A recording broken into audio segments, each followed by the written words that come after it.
सभापति महोदय, आज मांग संख्या 46 कृषि विभाग और मांग संख्या 47 पशुपालन और मत्स्य पे माननीय 43 सदस्यों ने अपने विचार सदन में रखे। मैं सभी माननीय सदस्यों का आभार व्यक्त करता हूं और आने वाले 2 दिन में जितने भी कटौती प्रस्ताव आए हैं उनका जवाब उनको भिजवा दिया जाएगा। सभापति महोदय, सुबह सदन में मांग संख्या 46 और 47 पे जब चर्चा चालू हुई तो आमेर से आने वाले माननीय सदस्य ने चर्चा की शुरुआत उत्तम खेती, मध्यम व्यापार और नौकरी की चर्चा से शुरुआत की। एक समय था आदिकाल में और पुराने ज़माने में कि खेती को और पशुपालन को सबसे बढ़िया माना जाता था। और मैं कह सकता हूं कि उस समाज में उस समय उस आदमी को महत्वपूर्ण पद या वर्तमान समय की जो व्यवस्था है उसी के अनुरूप देखा जाता था। जिसके पास ज़मीन है, बड़ी जोत है, अच्छा पशुधन है, उसके बाद में व्यापार का नंबर आता था। नौकरी को उस ज़माने में अंतिम छोर पे माना जाता था और नौकरी करना कोई पसंद भी नहीं करता था। आमेर से आने वाले माननीय सदस्य जब बोल रहे थे तब मेरे मन में विचार आ रहा था कि राठौड़ साहब इससे कब बोलेंगे, क्योंकि वो जो कुर्सी का मामला है उधर वो भी विचाराधीन है। सभापति महोदय, कृषि एक ऐसा क्षेत्र है जिसके साथ में पशुपालन जुड़ा हुआ है। हमारी संस्कृति और हमारा समाज पीढ़ी दर पीढ़ी अपने परिवार की ताकत, अपने बाल बच्चों के खाने पीने की व्यवस्था और एक जो सामाजिक व्यवस्था का ताना बाना है, देश की आज़ादी के पहले और देश की आज़ादी के बाद में जो प्रगति हुई और उस प्रगति के साथ साथ में जो नवाचार हुए, चाहे वो खेती के क्षेत्र में हो, चाहे पशुपालन के क्षेत्र में हो, इन क्षेत्रों में जब नए नवाचार हुए और देश की आज़ादी के बाद में देश ने एक नई करवट ली, उसमें हमारा मरु प्रदेश राजस्थान आता है। और राजस्थान देश में भूभाग में प्रथम नंबर पे है। हमारे पास सिंचाई के पानी की व्यवस्था कम है। हमारी जो भौगोलिक स्थिति है, एक तरफ गंगानगर, हनुमानगढ़ जैसे जिले हैं जहाँ नहरों से सिंचाई होती है। आज से 20-30 साल पहले सीकर, जयपुर, दौसा, इधर के जिले हैं पूर्ववर्ती, इनमें ट्यूबवेल से सिंचाई होती थी। कोटा, बारा, बूंदी और टोंक का कुछ एरिया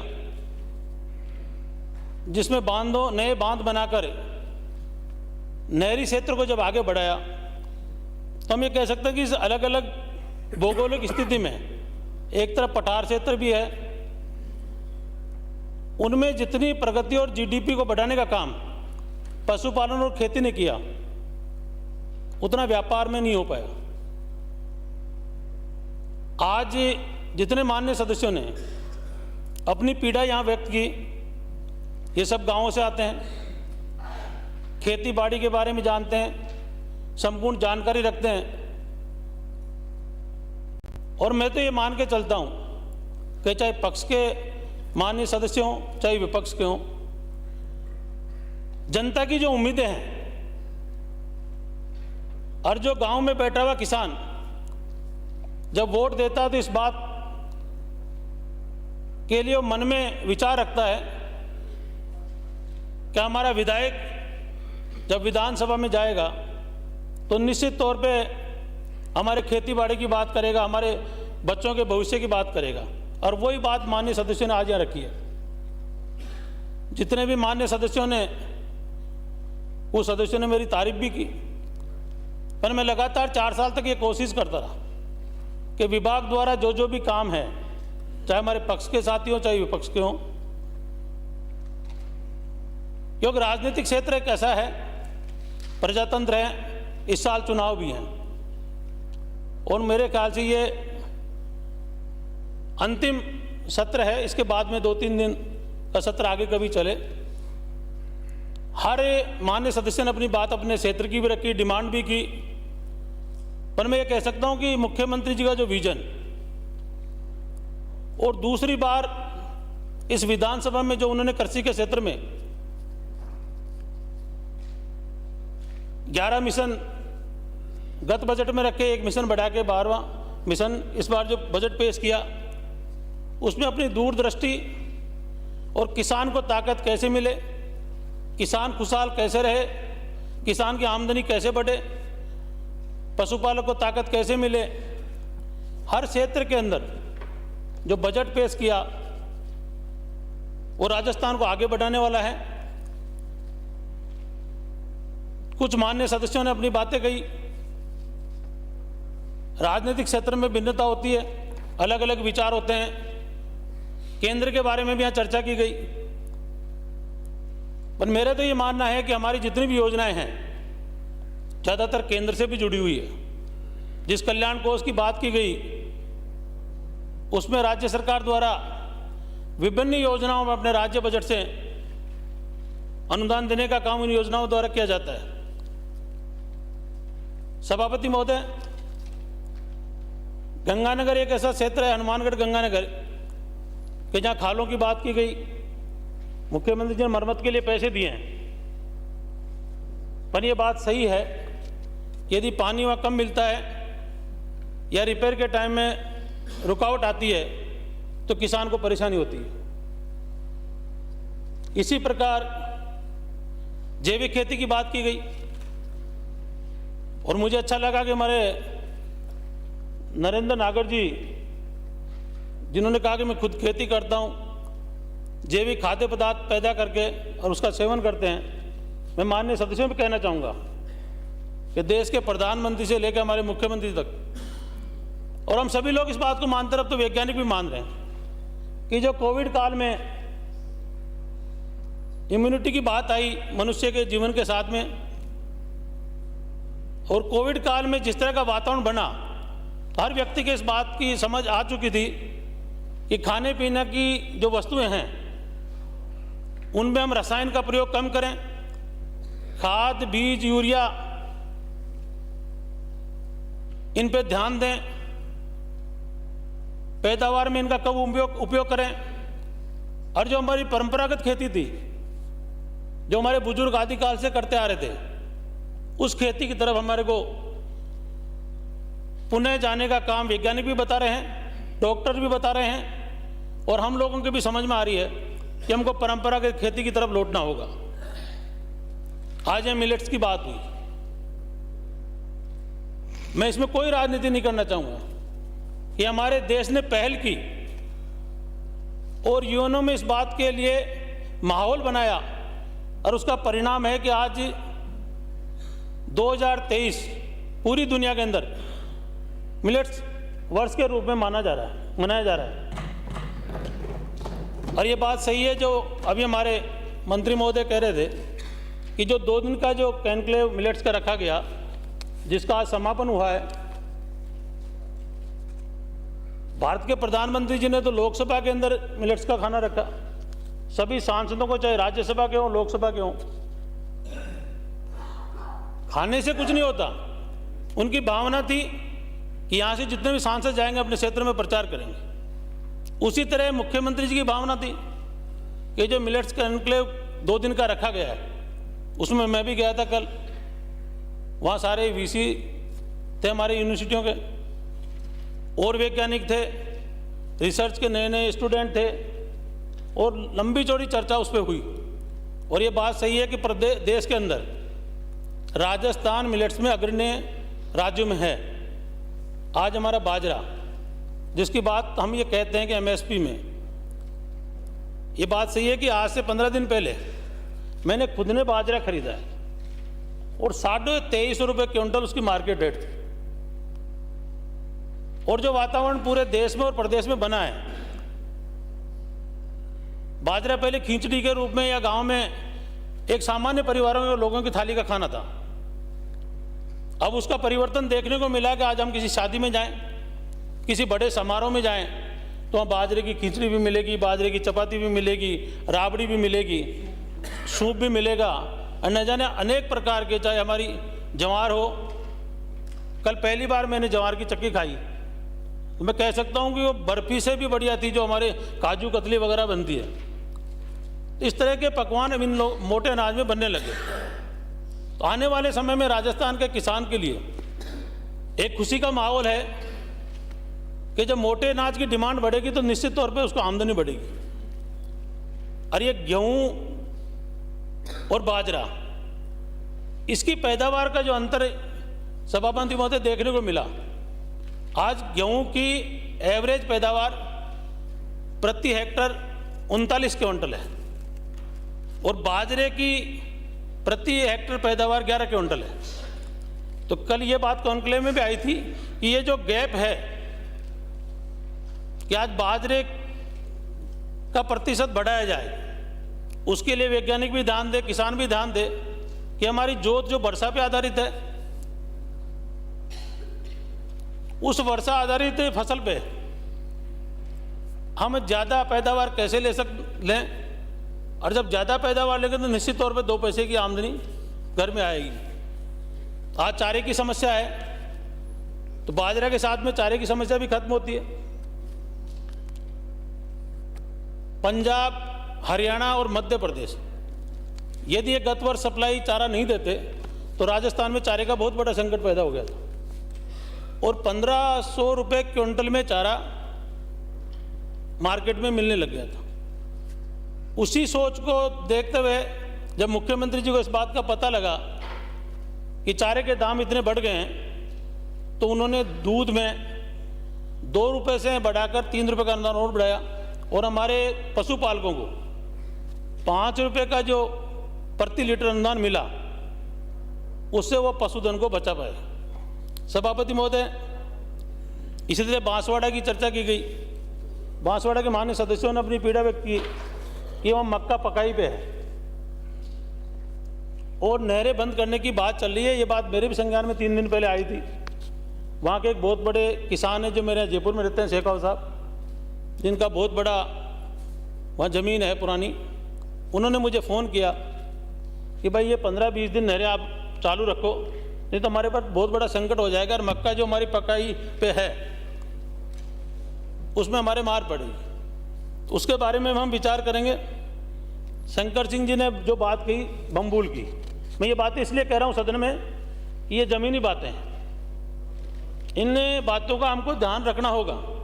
आज पूरे राजस्थान के अंदर ये अंग्रेजी बम्बूल है, इसने लाखों हेक्टर ज़मीन खराब कर रखी है और जब इनके कटाई होती है और वहाँ जो झाड़ियाँ रह जाती है और उसमें जो कांटे होते थे तीखे होते हैं कि यदि किसी के पैर में चुभ जाए तो आर के पार निकल जाता है और इनका कोई उपयोग नहीं है। और इस बात के लिए हमारे विभाग ने तैयारी भी कर ली थी। हम इस पे एक बड़ा रोड मैप बना रहे हैं कि राजस्थान में पंचायत स्तर पे इसका समूल खात्मे की तरफ कोई अभियान चलाया जाए और वही ज़मीन, उस ज़मीन को हम दूसरे फलदार पौधों में परिवर्तित करें, चाहे वो पंचायत के माध्यम से करें, पंचायत समिति के मांग पर कोई योजना बनाने के लिए हमने एक कमेटी बनाई है मोटे मोटे तौर पे। अब उस कमेटी की हम आगे मीटिंगें करके और एक अपनी रिपोर्ट प्रस्तुत करेंगे कि ये जो इस अंग्रेजी बम्बूल ने काफ़ी ज़मीन राजस्थान की खराब कर दी है, इससे हम निजात दिला पाएँ। सभापति महोदय, आज कृषि के क्षेत्र में इन 4 साल के कार्यकाल से पहले 12 कृषि महाविद्यालय थे।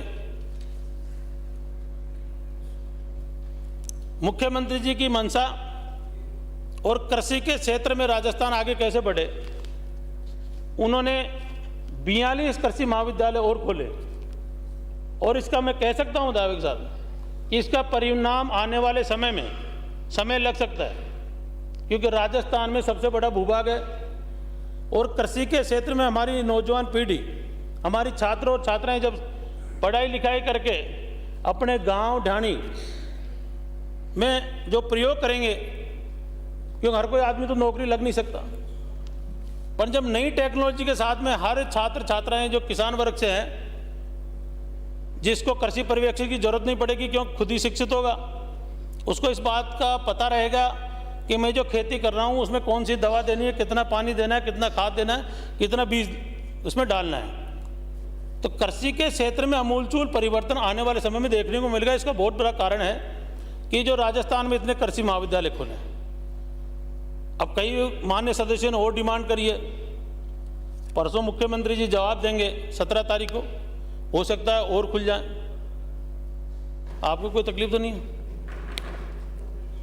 हाँ, अब पीछे से मलिंगा जी कह रहे थे कि बीज कितना डलता है, सरसों कितनी डलती है, ये तो सामान्य बातें हैं।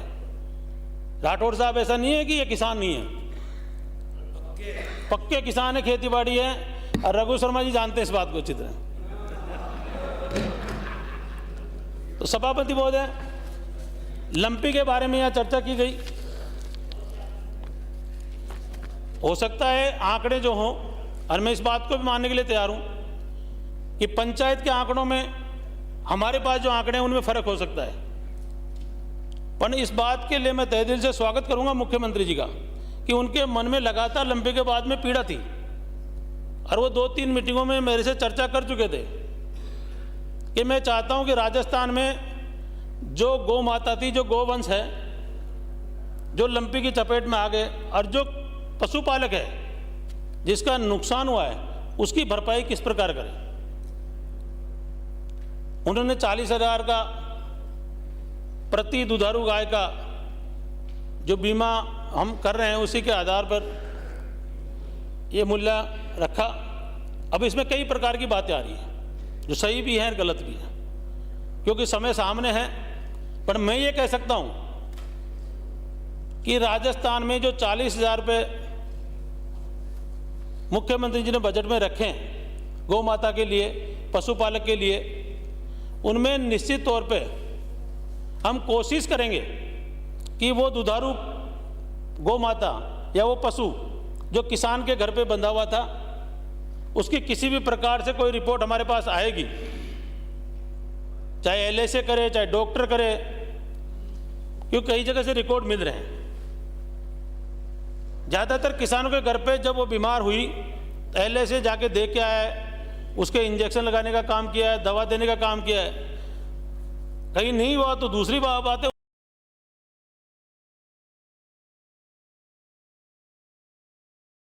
उसमें जो लेंगे हम। हाँ, मैं मानता हूं ना, जहां स्टाफ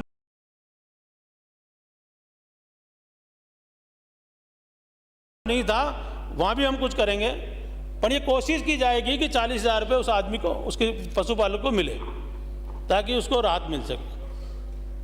क्योंकि लंपी महामारी और कोरोना ये जिस तरह का कहर पूरे देश में बरपा, और जिस तरह की मनुष्य के सामने चुनौती आई, ये प्रकार प्राकृतिक आपदा थी, इसके बारे में तो मैं कुछ कह नहीं सकता। पर मैं ये कह सकता हूं कि जो 12 मिशन सरकार ने रखे, उसमें हमने फार्म पोर्ट पे अनुदान बढ़ाने का काम किया।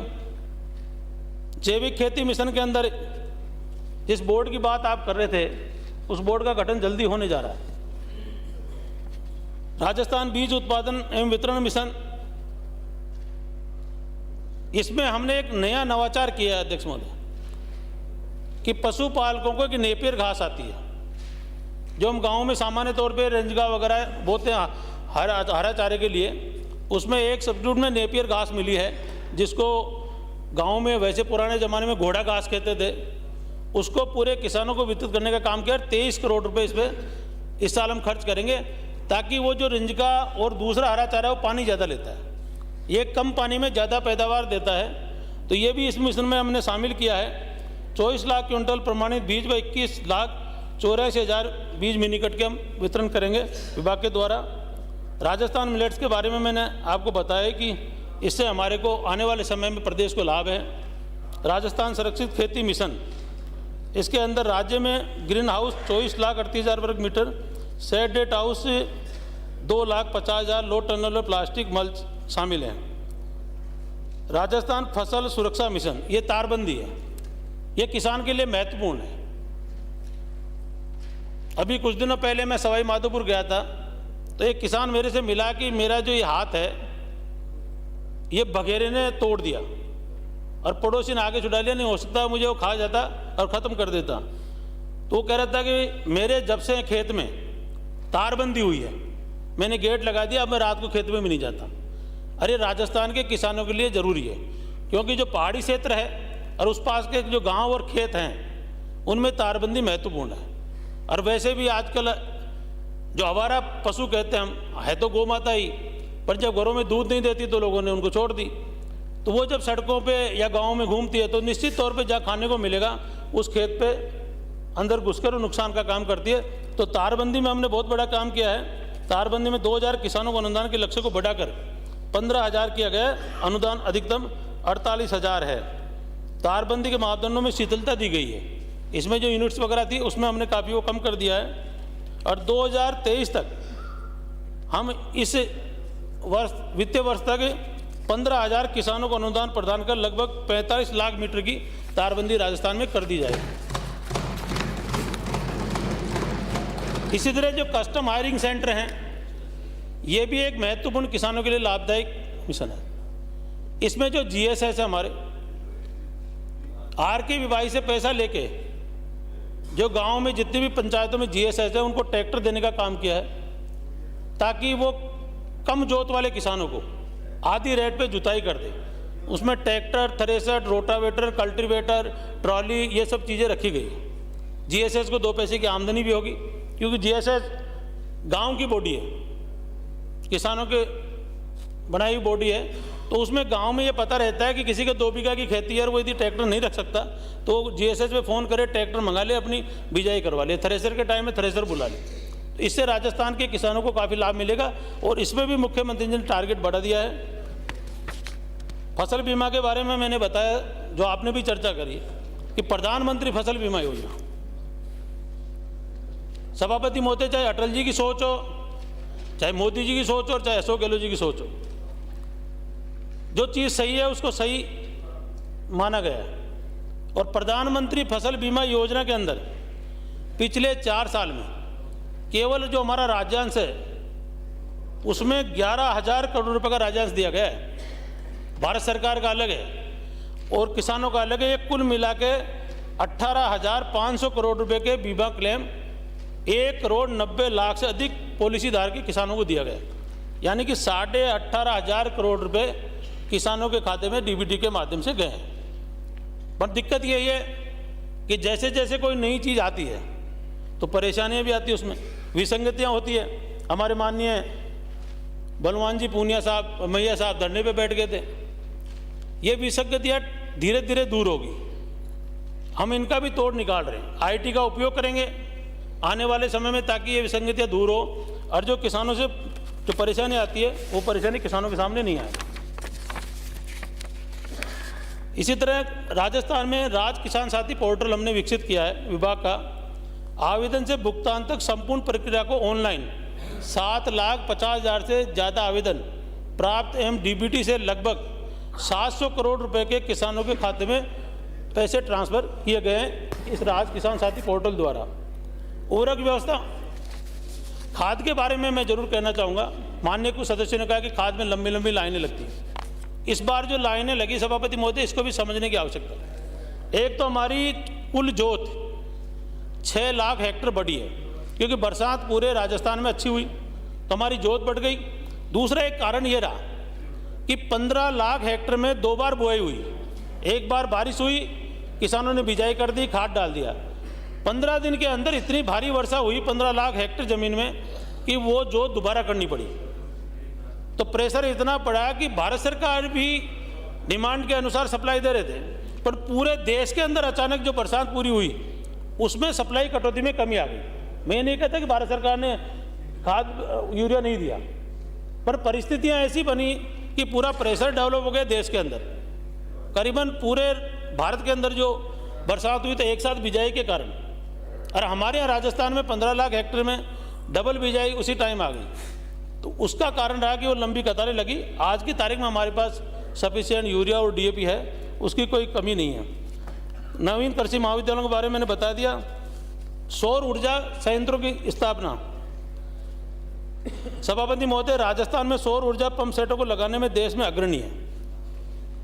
देश के अंदर राजस्थान पहले स्थान पे है और अब तक 97,000 सौर ऊर्जा के पंप सेट किसानों की साइट पे स्थापित किए जा चुके हैं, जिनका उपयोग वो कर रहे हैं और देश में हमारा प्रथम स्थान है। उत्कृष्ट केंद्रों की स्थापना। राज्य में 7 संभागों में 7, जो आप कह रहे थे, 7 सूक्ष्म सिंचाई के उत्कृष्ट केंद्रों की स्थापना प्रक्रियाधीन है, हुई नहीं है। मैं इस बात को मानूं जो आपने चर्चा करी, उसमें हम आगे काम करेंगे। इसी प्रकार सभापति महोदय, मैं पशुपालन पे आता हूं।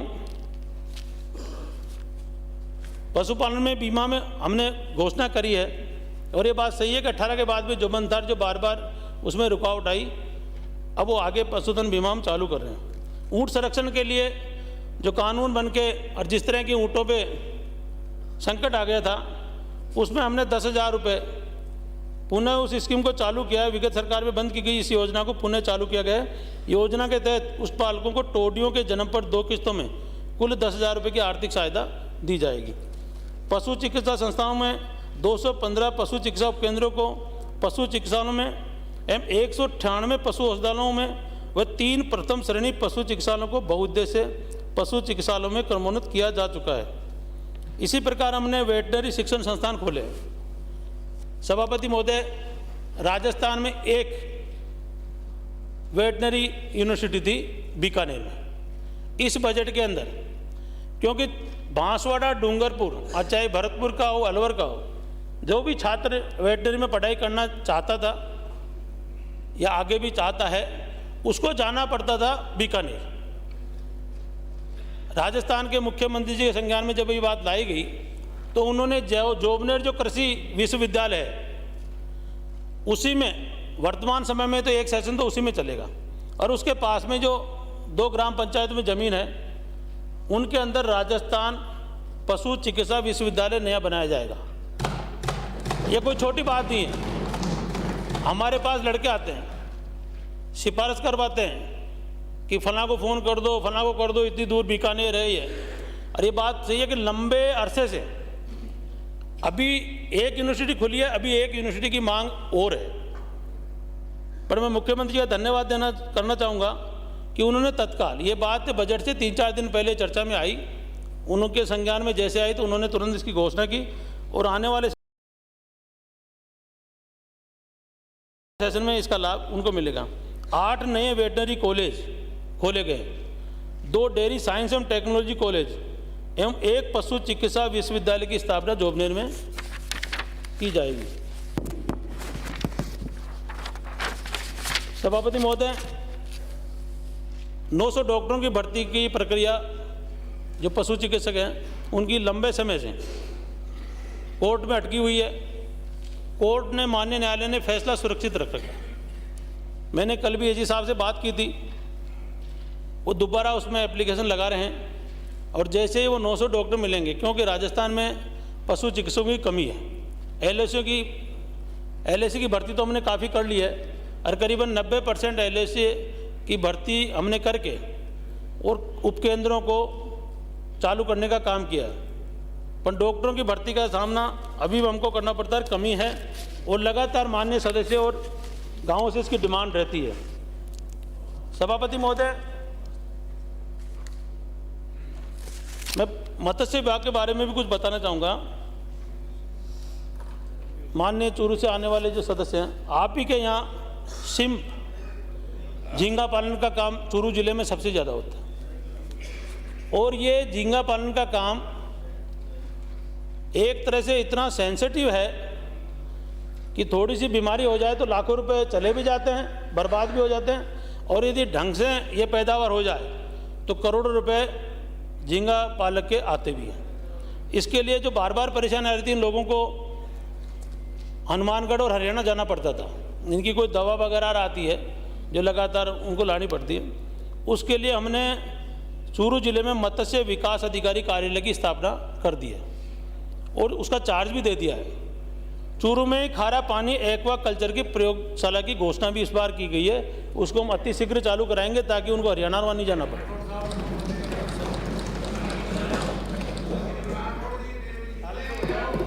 इनको तो सब पता है। तो सभापति महोदय, माननीय सदस्यों ने जो बातें कही है और आगे भी जो बातें हैं आप चाहोगे, क्योंकि आपने डिमांड करी है उपकेंद्रों की, कहीं डीडी ऑफिस की, तो आप लिख के दे दें। जिस तरह से 4 साल से लगातार मैंने कोशिश की है माननीय मुख्यमंत्री के दिशा निर्देश अनुसार, उसी में अब ये चुनावी वर्ष है। पर राठौर साहब, आप जो कह रहे थे उस बात से मैं सहमत हूँ। आपने कहा कि आपकी तरफ किसान देख ही नहीं रहा। मैं दावे के साथ कह सकता हूँ कि राजस्थान के मुख्यमंत्री का किसी ग्रामीण क्षेत्र में अखबार में आ जाए कि यहाँ मुख्यमंत्री जाएंगे, कुछ ही करने की जरूरत नहीं। मैं खुद गवाह हूँ इस बात से। मैंने अभी एक प्रोग्राम कराया, महेश जी थे वहाँ, आप भी थे। मैंने कुछ नहीं किया, मैंने कहा मुख्यमंत्री जाएंगे इसमें, 50,000 किसान आ गए। तो ये स्थिति बनी हुई है। योजनाएं सारी धरातल पे है, लगातार 4 साल से काम हो रहा है। अब आपको तो जो अपनी बात कहनी है वो कहनी है। पूनिया जी अभी आए थे, चले गए, उधर का झगड़ा है। हम तो चाहते हैं आपको वैसे प्रस्ताव, हाँ महेश जी भाई साहब मुझे कह भी रहे थे प्रस्ताव पारित कर दें। तो सभापति महोदय ज़्यादा समय नहीं लेता हुआ, हाँ ना कराऊं है? मैं आपसे गुजारिश करूंगा बोला भी कि तो प्रस्ताव फैसला कर दे। हाँ है? प्रस्ताव पारित किया जाए।